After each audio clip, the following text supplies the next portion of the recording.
Така. Здравейте, приятели! Точно да Рокс. Епизод 6. 6. Хелуинския спешъл. Ато вижте, аз днес съм облечен като Джони Кейдж от Mortal Kombat 1. Еди, служи снимка на Джони Кейдж. Ето тук. Борейки за Хелуин, скоро на 27-ми, се случи нещо монументално. Нещо огромно. Нещо, което се прави от 10 години вече. Може ли? 10 години? Почти 10 години. От 2014-та. FNAF филма. Няма да спорваме на никой какво се случва в филма. Изобщо не може да включим май в момента кадри от филма. Или? Вече можем. Welcome to Freddy Fazbear's Pizzeria, where fantasy and fun come to life. Hit it, guys. If you're watching this video,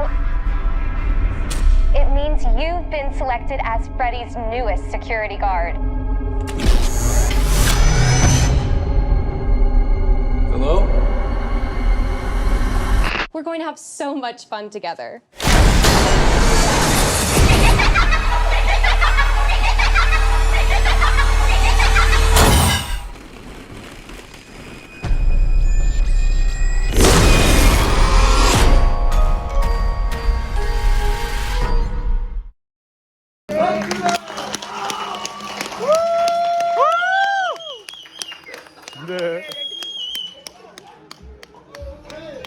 Ара седим, чакай. Fucking Believing Tombstone song! Добре, ара седим, защото имам някакъв hidden message накрая. Имаше изключително готини моменти във филма. Интервюто за работата беше много як момент. Беше някакво... Гълъба. Покажи гълъба. Покажи гълъба. Oh yeah, look at that.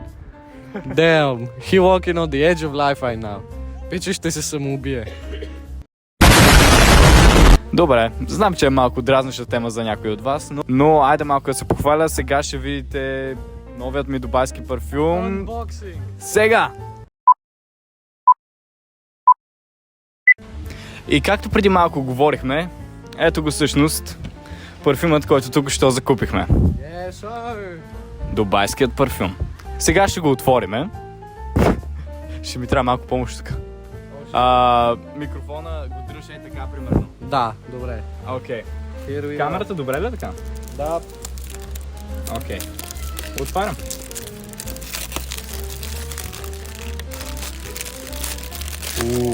Има текстчър самата кутия. Йоу. Чай го съм тук. Така.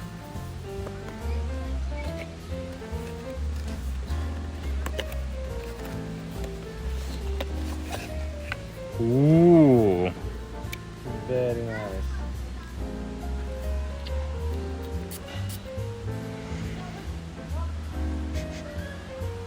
Да. Power Strength.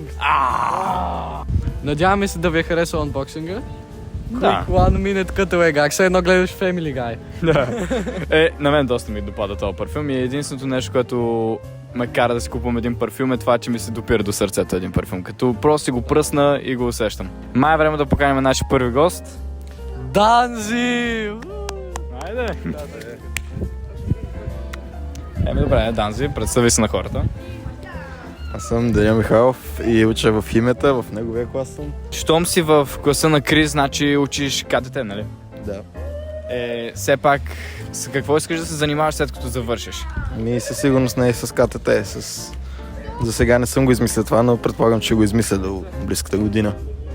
Разбирам. Да, все пак си 11-ти клас и няма време горе-долу. Да, трябва да мислиш вече, буквално. Добре, разкажи за твоята кариера с изкуството, с музиката. Имаш ли някакви такива неща? Не, имам само с обработване на Fortnite видеа.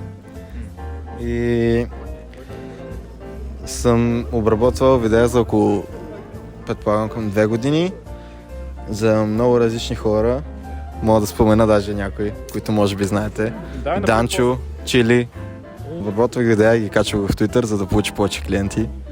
Има пари, между другото. Аз правих същото с графичния дизайн. Има пари, но при мен нямах чак толкова много. Изкарал съм за цялото това време 250 евро, преди малко ги смятах. Което не е толкова зле, но не е толкова добре. И да, харесваше ми, но реших да спра, защото компютъра ми не е толкова добър, че да едитвам това, което исках да правя. Ами добре, колко време горе-долу ти е отнемало да обработваш, примерно да кажем... 30 секундно клипче, примерно. Да кажем, да. 30 секундно клипче, на тези по-малките клипчета старах повече, че защото хората ги гледат тези повече, за да видят с какво работят. 2-3 часа, нещо такова. И за клиент още по-малко, защото ми е още по-симпъл да го правя. Ако трябва нещо на високо качество да направя, ще ми отнеме към 3-4 часа и да. А т.е. в момента, ако някой пак от тези, които изброи, ти каже, искам ново нещо, искам да ми направиш, нали, като проект, като продукт да му направиш, ти ще се съгласиш ли или вече си се отказва напълно?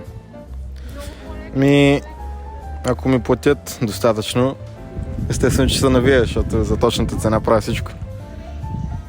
Дай сега, кажи соса, експозни соса, от кого открадна VFX пакове? Защото аз съм крал много GFX пакове за моите дизайни и знам, че има много exposed пакове, които можеш да джамбазиш, които ти улесняват работата адски много. Пак отнема някакво 3-4 часа, но дига качеството на самия клип. Аз не бях от тези хора. По-скоро Естествено, печелил съм пак на Смути, български едитор, който е един от най-добрите според мен. И този много го използвах. Имаше фри пакове, аз си правих пакове. Аз имах пак 2 пака. С друг едитор, не сам. И да, не съм крал. Не мисля, че съм крал, не се сещам. Купувал съм си. И да, не мисля, че има смисъл да ги крадеш, като можеш да... Че като има безплатни, има туториали, ако имаш някакви пари, също можеш да си купиш. Не, аз крадах всичко буквално. Няма лошо. Аз не го правя това. Няма да плащам. Няма да плащам. Крал съм много. Май е време да изпратим нашия първи гост. За край имаш ли нещо да кажеш? Да? Мога да кажа да се абонирате и да лайкнете. Камбаната. Да. И да продължавате да гледате подкастите на Tots on the Rocks. Това между другото е доста малко споменано нещо от гостите, така че благодаря. И е много добра идея. Послушайте Данзи и ще се събудите с бисквитка в леглото и 250 евро в PayPal.